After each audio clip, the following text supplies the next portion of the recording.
This is the T10. It is a earbud holder doubling as a smartwatch.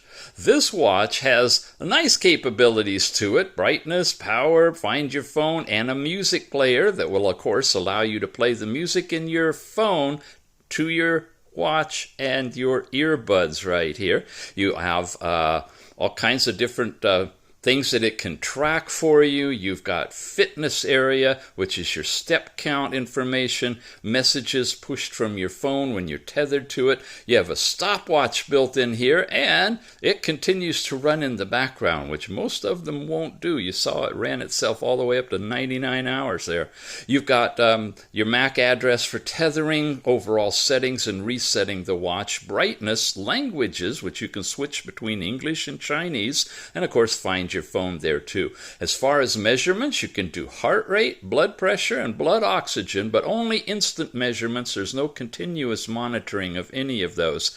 And that's pretty much it. The band itself is a nice TPU band, and it's removable and replaceable. You've got 2 buttons on the side, and of course you got the earbuds, which are Bluetooth 5 for long distance, that attach right into the watch, making it a perfect music and phone call tethering smartwatch. It's the T10. Check it out.